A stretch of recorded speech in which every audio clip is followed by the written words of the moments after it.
नमस्ते दोस्तों, तो आज आपको एक बड़ी ही अचंभित एवं भयानक रहस्यमय कहानी सुनाऊंगी जिसमें आपको कुछ नई रहस्यमय बातें की जानकारी होगी।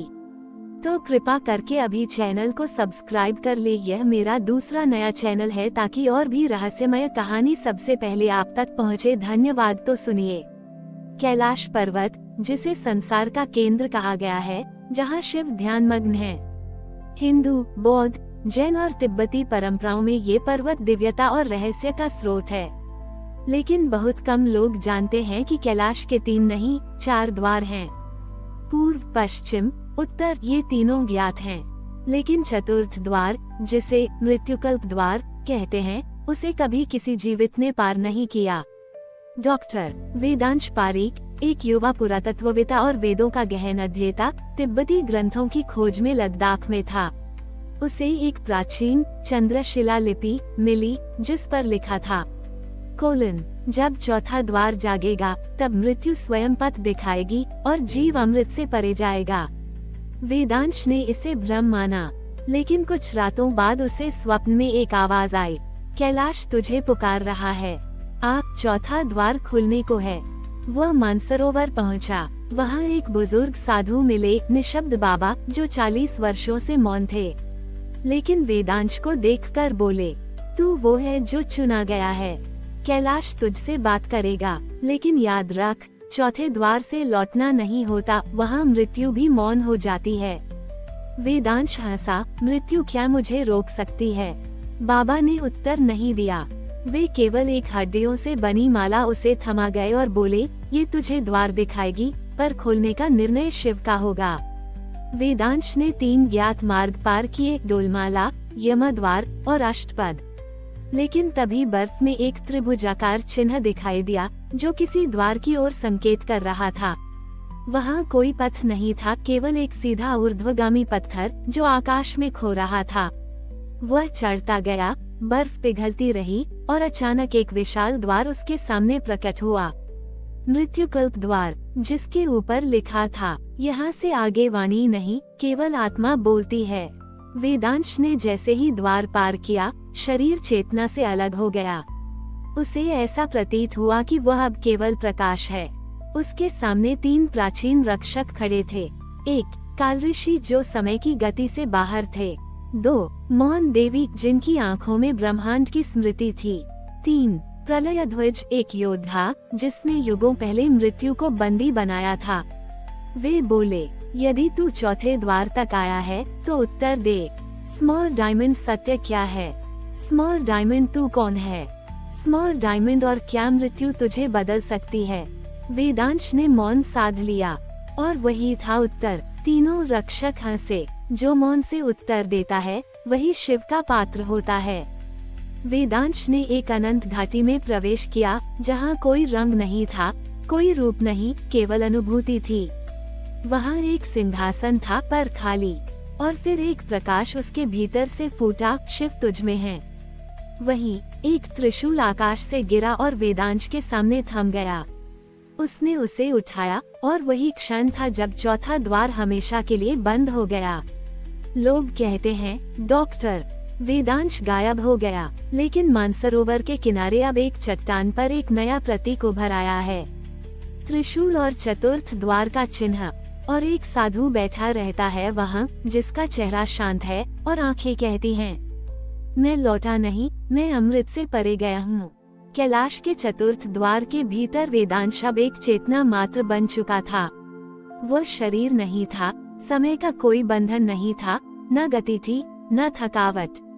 वह मौन घाटी में त्रिशूल को पकड़कर खड़ा था, और तभी उस मौन को भेदती एक गूंज आई, तू जानता नहीं कि तू अब मानव नहीं रहा, तू स्मृति का पात्र बन चुका है।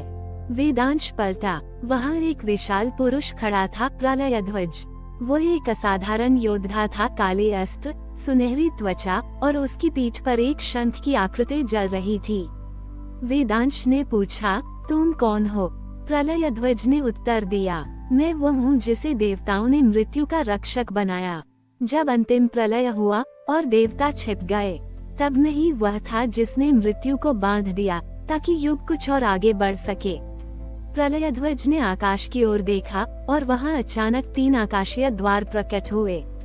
1. स्मृति द्वार, जहां से आत्मा की पूर्व जन्मों की यात्रा दिखाई देती है। 2. कालवाक्य द्वार, जहां से भविष्य की भविष्यवाणियां उतरती हैं। 3. तृतीय प्रलय द्वार, जो अब तक बंद था और केवल एक अमर ही उसे खोल सकता था। प्रलयध्वज बोले, तुझे अब तीनों द्वारों की ध्वनि सुननी होगी, पर ध्यान रहे, इनमें एक ऐसा भी द्वार है जो तुझे शून्य में गिरा सकता है, जहां से न शिव बुला सकते हैं न ब्रह्मा। वेदांश मौन रहा। उसने त्रिशूल को अपने हृदय से लगाकर आंखें बंद की। जब स्मृति द्वार खुला तो वेदांश के सामने एक एक कर उसके पिछले जन्मों की गूंजें प्रकट होने लगी। वो कभी कपिलवस्तु का एक ऋषि था जिसने एक कालसूत्र लिखा था। वो कभी मांडुक्य उपनिषद का संकलक था और एक जन्म में वह स्वयं नंदी के मार्गदर्शक बने थे जब उन्होंने शिव से प्रथम बार मृत्यु का तात्विक अर्थ जाना था। हर स्मृति एक वेदांश को भीतर से बदल रही थी। अब तू जानता है कि तू कौन था। अब समय है उस भविष्य को जानने का जहां तुझे भेजा जाएगा। वेदांश ने आंखें खोली और अगला द्वार अपने आप खुलने लगा। कालवाक्य द्वार। जैसे ही द्वार खुला एक नाद गूंजा। किसी ने उच्च स्वर में श्लोक बोला, यदा मृत्यु मौन गच्छति तदा ब्रह्मवाणी बनता है। जब मृत्यु मौन हो जाती है तब ब्रह्म स्वयं बोलते हैं। वेदांश ने देखा संसार में कई स्थानों पर अजीब घटनाएं हो रही थीं। काशी में घंटा बिना हवा के बज रहा था। नर्मदा का जल उल्टी दिशा में बहने लगा था। तिब्बत में कुछ बौद्ध मठ अपने आप स्वर्ण में बदल रहे थे। क्यों? क्योंकि कालवाक्य पृथ्वी पर फिर से उतर रहा था। प्रलयध्वज बोले, तू वह है जिसे शिवनाद मिलेगा, लेकिन उससे पहले तृतीय प्रलय द्वार तुझे बुला रहा है। चारों दिशाओं में शांति थी, पर वह साधारण मौन नहीं था। ये प्रलय का मौन था जहां ध्वनि से पहले शून्य जन्म लेता है। प्रलयध्वज ने वेदांश की ओर देखा और बोला, इस द्वार को केवल वही पार कर सकता है जिसने मृत्यु को अपने भीतर उतारा हो। शिव इस द्वार के पार मौन है, और जब शिव मौन होते हैं तब समय थम जाता है। वेदांश ने बिना कुछ कहे अपने त्रिशूल को भूमि में गाड़ दिया। अचानक जमीन कपकपाई और तीसरे द्वार की दीवारें जलने लगीं। यह कोई सामान्य अग्नि नहीं थी, ये कालाग्नि थी जो आत्मा के अंतिम अंश को भी भस्म कर सकती थी। जैसे ही द्वार पूरी तरह खुला, एक अंधकार ने चारों ओर घेर लिया। किसी ने नहीं बुलाया, न कोई मंत्र, न कोई शंखनाद, पर वेदांश के भीतर एक शब्द उभरा, तत्त्वमसि, तू वही है। वेदांश एक गुफा के भीतर पहुंच गया। वहां एक विशाल शिवलिंग था जिसकी छाया उल्टी दिशा में पड़ रही थी। उस छाया में 3 आकृतियां धीरे धीरे उभरी। एक भिक्षुक जिसके शरीर पर सांप लिपटे थे। 2 एक रुद्र जिसकी आंखें अग्नि में थीं। 3 और एक शिव जो केवल मौन थे। अब शब्द नहीं बचे थे। वेदांश को वह सब अनुभव करना था जो शब्दों से परे था।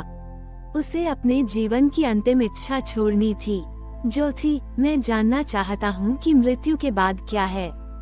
शिव की छाया से एक वाक्य निकला, जो मृत्यु जान ले वह स्वयं शिव हो जाता है। वेदांश ने आंखें मूंद ली और जैसे ही उसने अंतिम इच्छा त्यागी, शिवलिंग पर त्रिशूल की छाया जलने लगी। अब वो त्रिशूल बोल रहा था। वेदांश सुन सकता था त्रिशूल वाणी।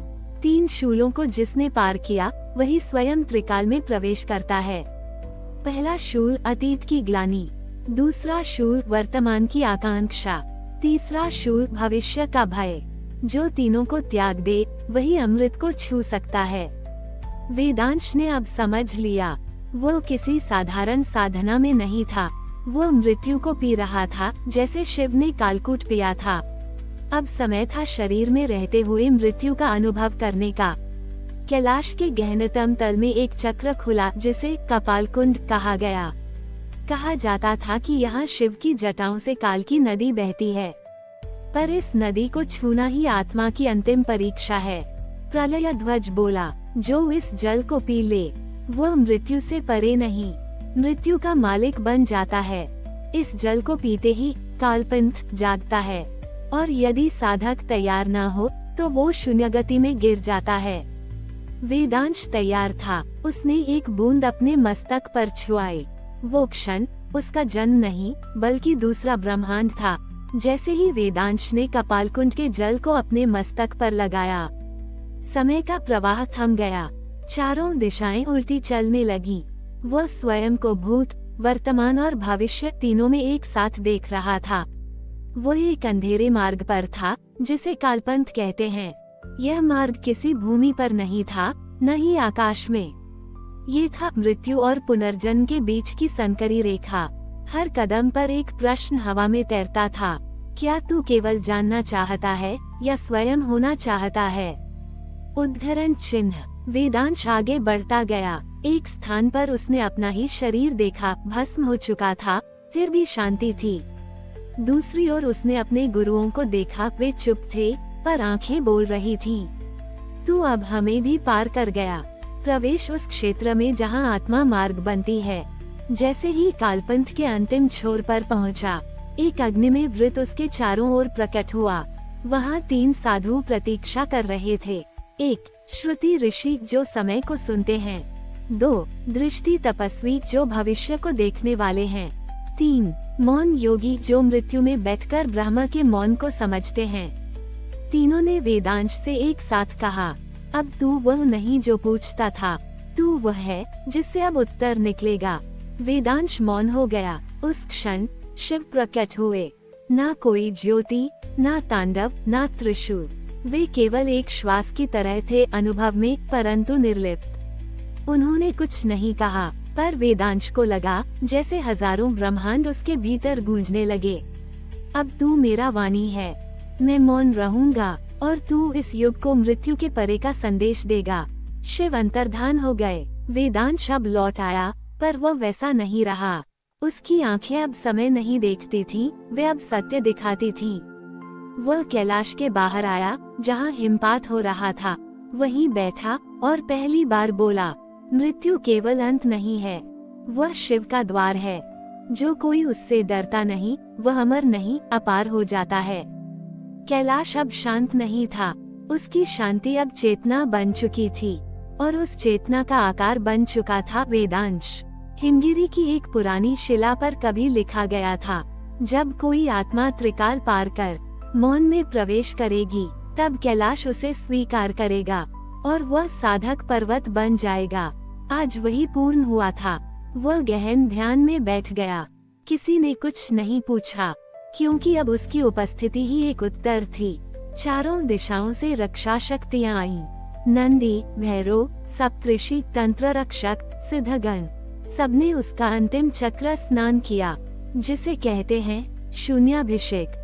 इस स्नान के बाद साधक न शिव होता है, न मानव, वह मार्ग बन जाता है। उस दिन कैलाश के एक पत्थर ने आकार लिया।